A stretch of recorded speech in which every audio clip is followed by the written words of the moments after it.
You're watching South Asia Newsline, and here are the top stories we are tracking for you on Tuesday, the 7th of October. India slams Pakistan at UNSC, accuses Islamabad of genocide propaganda.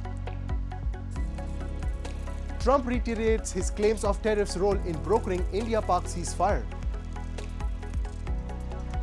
And Nepal landslides and floods, death toll rises to 60.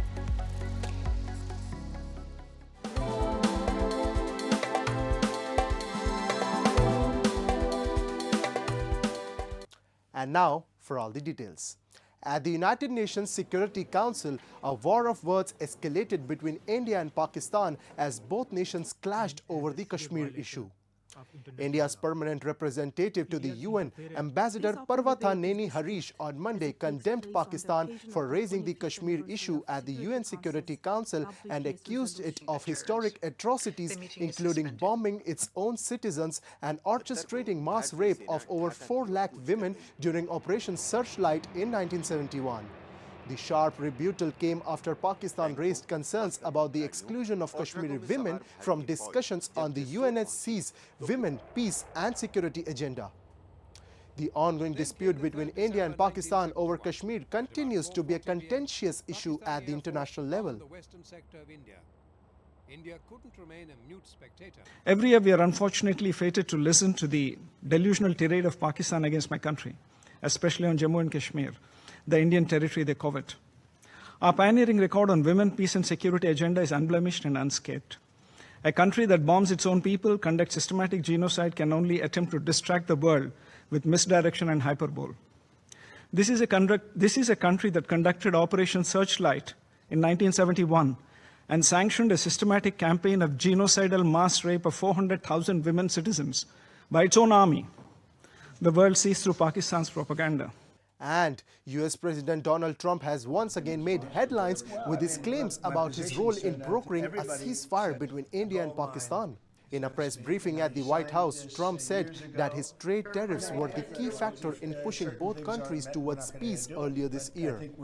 The US president told reporters that his tariff policies were not just about boosting America's economy, but also about maintaining global peace. This marks the latest in a series of claims by Trump about his role in diffusing tensions between India and Pakistan. However, India has maintained that an understanding of the cessation of hostilities was reached after the Pakistani military's Director General of Military Operations reached out to his Indian counterpart for direct talks over the issue. Although Pakistan initially denied Trump's claims, it later accepted it, and it went ahead and nominated Trump for the 2026 Nobel Peace Prize. If I didn't have the power of tariffs, you would have at least 4 of the 7 wars raging. I use tariffs to stop wars. If you look at India and Pakistan, they were ready to go at it. 7 planes we shot down. They were ready to go at it. And then nuclear powers. And I don't want to say exactly what I said, but what I said was very effective. They stopped. And that was based on tariffs. It was based on trade. Tariffs are very important for the United States. We are a peacekeeper because of tariffs. Not only do we make, hundreds of billions of dollars, but we're a peacekeeper because of tariffs. And the United Nations Human Rights Council has voted to extend a critical project aimed at gathering evidence of human rights violations and war crimes committed during Sri Lanka's decades-long civil war. The move, which grants the UN 2 more years to document abuses, offers hope to victims and their families that justice may still be possible despite ongoing resistance from the Sri Lankan government. Sri Lanka's civil war, which lasted from 1983 to 2009, left a deep scar on the country. The conflict pitted the government against the separatist Tamil Tigers, resulting in deaths of 40,000 Tamil civilians. Meanwhile, the victims and their families, who have waited for years, remained determined in their pursuit of justice.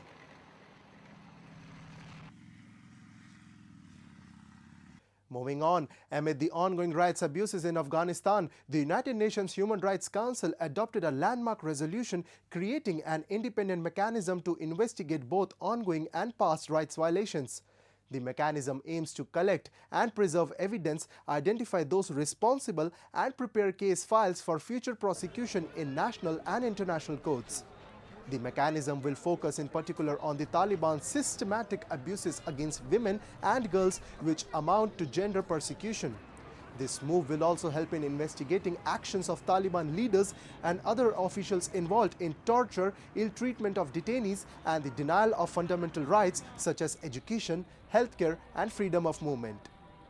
The resolution also extends the mandate of the UN Special Rapporteur on Human Rights in Afghanistan. This move responds to long-standing calls by Afghan and international human rights organizations to address deep-rooted impunity in the country. Moving on, recent heavy rains in Nepal have caused severe floods and landslides, claiming at least 60 lives and leaving widespread devastation, particularly in the eastern Himalayan region. Rescue teams are battling difficult conditions to reach isolated communities, while authorities remain on high alert. Relief efforts are ongoing to assist displaced families and restore essential services. Take a look. Heavy rainfall that began on October 3rd and has now eased caused widespread flooding and landslides across Nepal, leading to significant damage and loss of life. The armed police force reports that at least 60 people have died in weather-related incidents, with rivers overflowing and several areas isolated due to landslide damage. The eastern Himalayan region has been especially hard hit. Several districts have recorded the highest number of fatalities, as multiple landslides buried homes and blocked key roads, making rescue efforts challenging. Search and rescue operations continue under difficult conditions as emergency teams work to reach isolated, severely affected communities. घर में पानी पैसल छै समस्या दिए घर में पानी बसल घर में छी घर में कुछ क्षति भेलै की क्षति भेलै अब अन कपड़ा लत्ता सब भिज गेलै अपने देखबे कर छी पानी है आया पानी देखले जाइ छी कि नहीं है कि नहीं जलेसर 0 माइल के घर सब डूबल छै यहाँ पर देखिए पानी से न निकल रहा है नाला सब न है. Reports indicate that the Koshi River surged beyond the danger mark, prompting authorities to open all 56 sluice gates at the Koshi barrage to prevent flooding in downstream communities. Meanwhile, hydrological stations across the river basins recorded dangerously high water discharge levels. In response, the Nepal Army and armed police force have been deployed to support ongoing search and rescue operations. आफ्नो घर छोडेर केही सुरक्षित स्थानमा लगेर राखिएको छ. स्थानीय पालिका, स्थानीय समुदाय र हाम्रो सुरक्षा निकाय समूहको समन्वयमा सुरक्षित स्थानमा राखेका छौं. कतिपय समुदायहरू अहिले आफ्नोमा फर्कि पनि सक्नु भएको छ पानीको सतह घटेको कारणले र यो तटबन्ध टुटेको कारणले डुबाउनु परेका गाउँहरूको समुदायका व्यक्तिहरू चाहिँ अझै पनि केही सुरक्षित स्थानमा हुनुहुन्छ. हामीले यसमा चाहिँ मूल रूपमा स्थानीय तहसँग समन्वय गरेर स्थानीय तहबाटै अब आज भोलिसम्मको चाहिँ अब खाद्यान्न पानी र चाहिँ बस्ने व्यवस्था चाहिँ स्थानीय तहसँग समन्वय गरेर गरिरहेका छौं. र हामीले पालिकासँग समन्वय गरेर यदि थप मद्दत अथवा थप आवश्यकता पर्यो भनेदेखि जिल्ला विपद व्यवस्थापन समिति र चाहिँ अन्य विभिन्न सरकारवाला निकायहरूसँग पनि समन्वय गरेर उपलब्ध गराउँछौं भनेर भनिएको छ. अहिले चाहिँ पालिका तहबाटै म्यानेज भइरहेको अवस्था छ. And Kashmir has been transformed into a winter wonderland much earlier than usual this year, thanks to an unexpected snowfall early October. Tourists from across India have been delighting in the rare sight, describing the experience as nothing short of magical. Take a look. An unexpected snowfall in early October has transformed Kashmir's scenic valleys into a breathtaking winter landscape, captivating tourists from across India. Visitors have described the rare event as truly magical and are urging others to experience Kashmir's charm.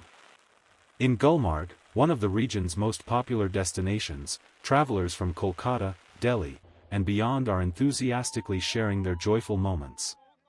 Many believe this extraordinary snowfall offers a unique chance to witness Kashmir's untouched beauty blanketed in snow, inspiring more people to explore and appreciate the tranquil surroundings.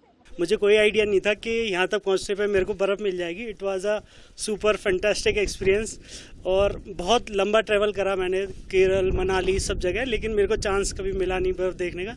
But यहाँ मिल गया लग by chance and I am very happy today. Tourists are also enjoying the early snowfall in Sonmarg and nearby areas. This unexpected winter weather has made the place even more beautiful and special. Visitors are admiring the amazing views of snow-covered mountains and valleys. Many are having fun riding horses through the snowy trails. After their outdoor adventures, people are relaxing with hot cups of tea, soaking in the peaceful winter atmosphere.